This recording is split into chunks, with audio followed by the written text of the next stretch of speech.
What's going on, people? Hope y'all doing fantastic. I want to title this video Armchair Quarterback. Did I say it right?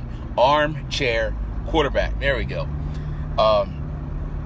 Now, I know the question probably comes up and nobody really said anything or anything like that. But, brother man, now, you put out these videos and, talking about different things within the trucking industry and booking freight and trucking numbers and operational numbers, not gross numbers, anything like that. And why don't you have your own authority? Because you seem pretty knowledgeable in certain areas.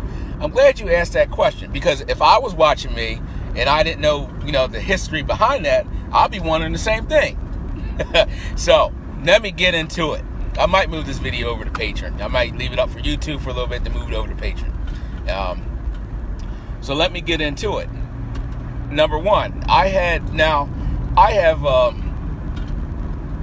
mentors offline. When I say I have mentors offline, that I talk to people that have had their authority, that they're just retired out of trucking. They just got into something else. And, they can tell me different things and stuff like that. I got the one guy, what's his name? We'll call him Mike. Mike's been, had his own authority or been a motor carrier for, last 20, 30 years, something like that. So Mike gives me a lot of, or has given me a lot of information. So a lot of stuff I just figured out just because I read all the business books, well, not all of them, but I read business books. I look at different industries. I understand how things operate, function, and so on and so forth like that. So, sometimes I can look at something and say, okay, I hear what they're saying, but that's not how it is. It's over here like this, just like I try to tell y'all. So there was 2 times where I was going to go ahead and pull the trigger and get my authority. The first time I had the money in the account and had enough for maintenance and everything, and I was like, I didn't feel it yet, of course it's going to be a school. I apologize. It was a school bus, but they were still ways out from stopping. What was I saying? Give me a second. It will come back to me. Oh, I had the money. I had the money for the maintenance and everything, and down payment for insurance and my tag and IFTA and all that kind of stuff, right? So, but I wasn't feeling it yet. I was like, nah, it's not quite right yet. It's not the right time yet. So at this time, I was still making decent money, pulling a reefer unit. And I don't talk about my numbers because it's not going to do you any good if I tell you what I was making or what I wasn't making. I'd rather give you the information how you can do it yourself, which I've been doing that too. I'm pretty consistent with that, shouldn't you say? But I just wasn't feeling it at the time. And, the people that have been in my situation, they've been telling, man, why don't you get your authority? Why don't you get your authority? Why don't you get your authority? Because knucklehead me, I'm all right. I'm making decent money right where I'm at. So that was one instance, right? So, and this time I had the money and I was like, well, I need new tires and I need to get a couple things for the truck and this and that. So now I'm below the threshold where I needed to be for when I was getting my authority. Following for my papers, my MC number, following through with it, because I already have the MC number and all that kind of stuff. So this is where I got the wisdom from when you're working and you got all this money saved up, then it comes time to renew all your annual things and you're putting maintenance into the truck, then you're like almost back to square one. See, I don't read the stuff in the book. I'm telling you my experience, what I've been through, and how it works behind the scenes. People don't agree with that. They just think that he's leased on to a company and he doesn't know what the hell's going on. All right. Everybody's free to have their own opinion. So And not that I'm really looking for validation anyway. I mean, I could care less. But, so that was one time, right? Another time was, had the money, right? Had the money. I would have been good. Well, I was looking online, and I periodically look at real estate, within my area. And I'm looking online, and I saw this property that popped up. And I'm looking at it. I was like, is that right? Now, you have to understand where I live at. I live out in, it's farm country. A lot of it is farm country, but the developers are coming in and like pushing the farm people out. So this piece of property popped up, and where I live at land is pretty expensive. Okay, it runs right around, probably around $30,000 to $50,000 per acre. Right? So I'm sitting there, I'm just scrolling through, I was like, my eyes get all big, right? It's like, is that right? I get on the phone, I call the realtor. Hey, I'm calling about, such and such property. Yeah, it's all right. Yeah. At this time, I was leaving to go out of town, and I was gone for a week. So I told the realtor, I said, as soon as I get back, I'll be back on such and such date. I'll come down and put a deposit on it, and I want it.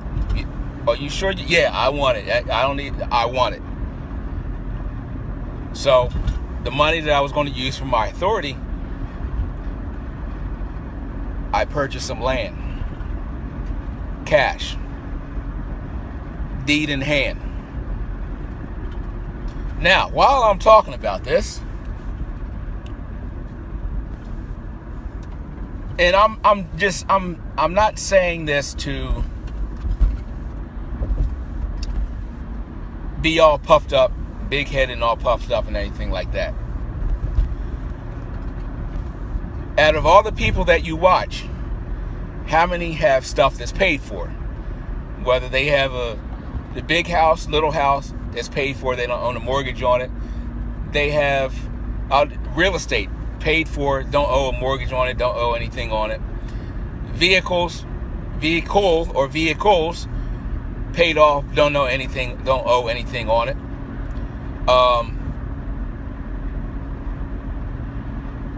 Their equipment, let's say at least a truck, paid off, don't owe anything on it.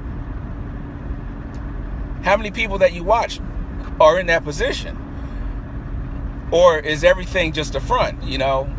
Big chains, gold watches, trips here and there. Not that there's anything wrong with that stuff. I'm just saying, what's really important? All that extra doodads and stuff like that, or actually having something paid off that, you ain't got to constantly fork over that money. You pay, like I told in the Monopoly video, I talked to you, fork over that money. You pass go and got your hand out. Give me that, give me that, give me that, give me that, give me that, give me that. That's mine. I'll take that little bit right there. Give it here. So let me get back to the story. I'm getting sidetracked. The angry black man's popping out.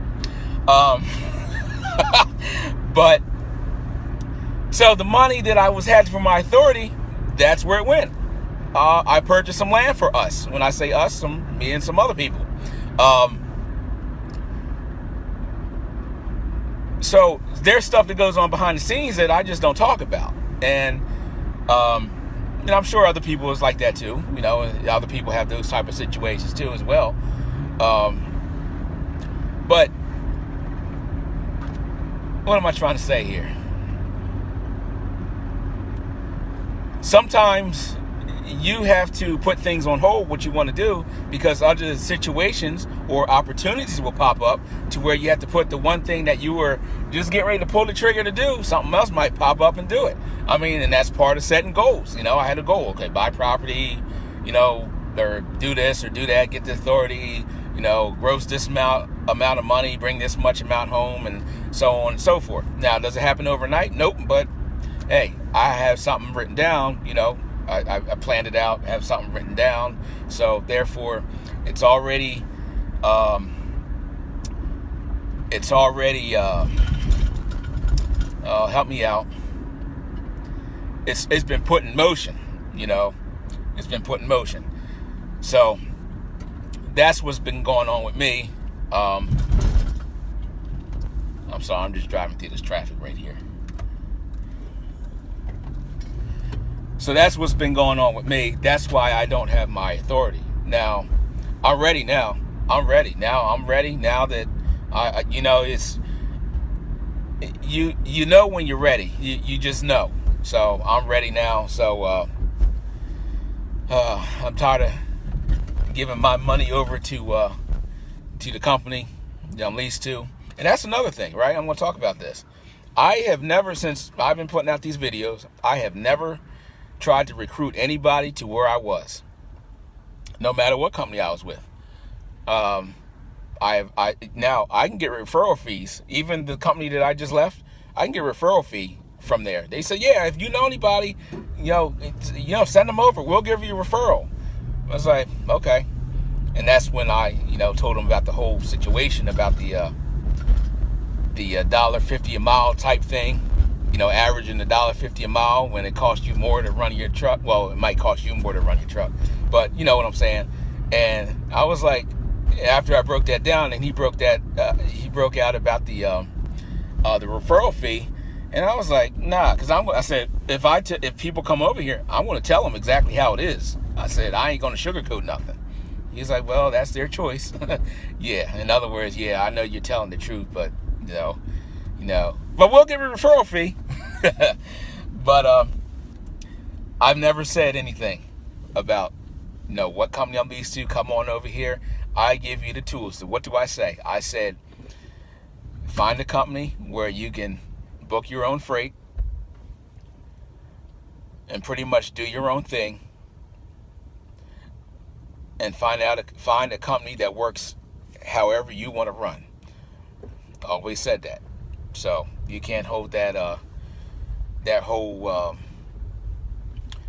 come over here and go over there